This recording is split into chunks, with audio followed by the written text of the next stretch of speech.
But I will tell you about the time we went to Mount Rushmore. Oh, you will? Yeah. Okay. Went to Mount Rushmore. We were in a 35-foot GMC bus from 1964. We were pulling a 16-foot trailer with a 5-foot tongue on it, 4 or 5-foot tongue on it. It ended up being 20 feet we were pulling behind us. And it was completely full, side to side, front to back, top to bottom. Equipment, merch. Yeah, and we're talking 90s PA gear, bro. Yeah, the big stuff. Jeff would know. Yeah. We had 2 racks of power amps that took like 6 people to get, a foot and a half off the ground into the back of the trailer. We had 2 of those. Then we had obviously all the speakers and the lights and everything. So that trailer was heavy as shit. In fact, that trailer was so heavy, it actually broke the welds on the hitch that we had on the bus. Oh, geez. That was while I was driving one morning. While the sun was coming up, the trailer wasn't centered on the bus anymore. It was centered on the bus for the previous 23 hours. But then when the sun came up, I looked through my mirrors at 4 a.m. and I saw more trailer on the left than I did on the right.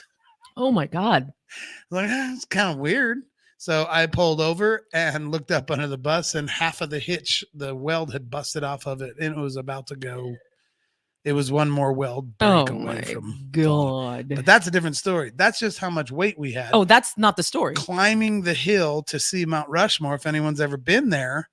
Interestingly, you don't get near as close as you think you would. Like, if you've seen Mount Rushmore on a postcard or a TV show, you're good. Yeah. I'm telling you, you don't need to go see it It's in person. so far away. It's so far away that it's actually just better to see it on the postcard. Just stop at a gas station close, buy the postcard, and look at it and be like, that's really neat.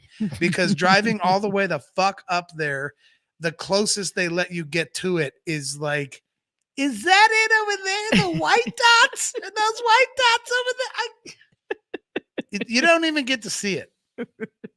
It is far away. And also when you look at it, it's like, it's pretty amazing when you see Mount Rushmore because it was like carved. It's so big. Like how, I don't know how artists do it anyway in something that's like Moses behind you, but something that big, I don't know how they can even focus on where to carve, but it's done. It's amazing. And all the rubble is just there in a big pile. It's like, okay. And I was just kidding. It's worth seeing. It's totally worth seeing. You basically go up this road that leads to the parking lot, and the parking lot is just kind of like a somewhat narrow and long parking lot, kind of like in the shape of, say, a football field. And I don't even know if it's that big.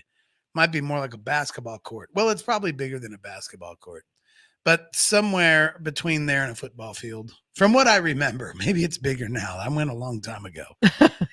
But you go into, from what I remember, you go into the parking lot one way, and then you basically take a big loop and you got to come back out the same way. Mm-hmm. Halfway up the hill before we get to the parking lot, the bus breaks down. So now we're broke down on the side of the mountain. We can't even see Mount Rushmore yet. We still got a little quarter mile to go, half mile to go before we get to the parking lot. Mm-hmm. So we're broke down. We have a bag phone, so we got to make our calls count. So raise your hand if you had a bag phone. Yeah, there was no cell phone. We had a bag phone, so we had to make our calls count. So what we had to do is we had to call home. That's what we did when we broke down. We would call home first, and the owner of the bus back home, we would tell them the situation and tell them where we're at. Then they would just get on a regular landline and make calls all over the city that we were near to see if anybody could work on a 1964 fucking GMC bus, city bus. Like those parts are on the shelf at Walmart. Right. Like none. Right. No. Won't start. And this was a 1964 city bus that was converted. That was converted. It's okay. Think of that. Look, what was it? An Eagle? What was it? GMC. You said GMC. GMC. So Google that, people, and see what that looks like. Yeah. Anyway, so and we still have the trailer hooked on, which we're on an incline. Just the trailer alone felt like it was pulling the bus back down the hill. It was so fucking heavy. Oh, God. We're stuck there. We all start getting in fights with each other because it's hot and we can't run the AC and we don't know when anybody's coming to help. Oh, God. Because you got to find someone in town that can work on that bus. So right. But before that, or after that, you also got to find a wrecker that is strong enough to carry a 35-foot bus with a 20-foot trailer pulling behind it. Oh my God. Yeah. So a couple of hours after being on the side of the hill at Mount Rushmore, this wrecker pulls up. It's the biggest fucking goddamn the biggest fucking wrecker tow you've truck ever seen. I've ever fucking Yeah. seen in my life. I don't know if many of you have spent much time on the road and have seen the kind of wrecker I'm talking about. It's unfucking believable. It was as big as our bus. He was 35 feet. Oh my God. He was 35 feet fucking big. Giant, big old diesel, huge thing. You know, you guys have probably seen him pulling 18-wheelers down the road. He gets in front of our bus and gets us hooked up in the front. Now we got 35 feet plus the linkage, plus 35 more feet, plus the tongue, plus 16 more feet of trailer. Oh God. And there's no way to turn around. We're on a 2-lane highway that goes up or down, going up the side of the mountain. Where is the band sitting? We had to get into the wrecker with him. You could all fit in the wrecker? The thing was 35 feet. Fucking thing had a sleeper on it and a playground. There's a swimming pool in the back. It's the biggest fucking wrecker you've ever seen in your fucking life. We all got in with him. But now we can't turn around. There's no way to turn around to get back down the hills where we needed to go to find a place to work on a 1964 GMC bus. The only way to do it would be to go up to the Mount Rushmore parking lot and turn around there. Sounds kind of easy, right? Well, because not when it was the size of a basketball court. Right. But there's sort of a circle at that area. Sort of. I mean, for normal cars, there's a circle. We're talking 70, 86 plus 5, 91 plus 4 or 5 between truck and bus. We were like 97 feet long. Oh, Jesus God. But all wiggly. Like it was it's a like train. It was like a train. We were a train. So you could make curves, but so he had to wide swing it into the park. Yeah. We had to ask people to move their cars.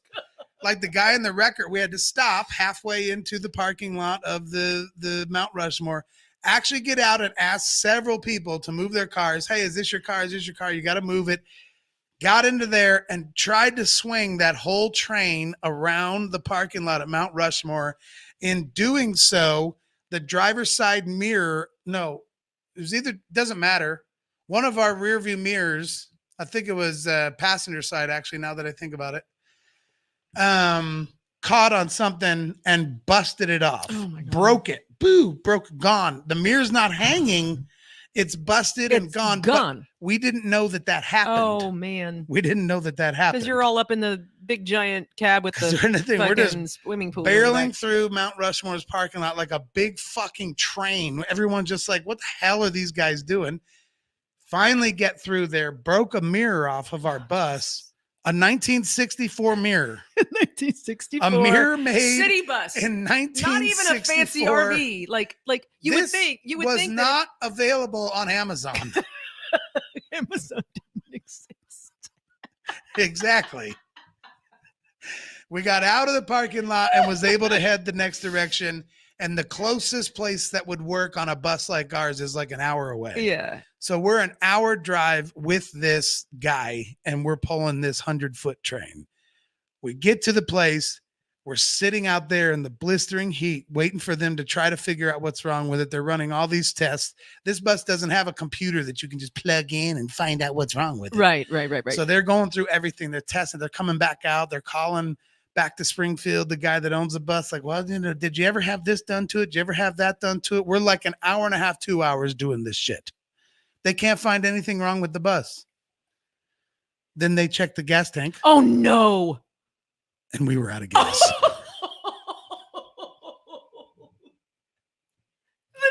stupidest fucking thing ever. But they fill it up with gas, starts right up, but we don't have a mirror. So you cannot drive a rig like that on the highway without your passenger side mirror and a 20-foot trailer behind you, because that's basically just death waiting to happen. Totally. So we have to stay at the Cummings diesel repair shop on the side of the highway in bumfuck Egypt and wait for somebody to find a rear view mirror for a 1964 bus. Where? This was Mount Rushmore. Where was your show? I don't remember. And when was it? Was it? I don't know. Did you miss it? I don't know. Yeah. We almost broke up as a band that day because we sat in the parking lot just waiting for a mirror. Yeah.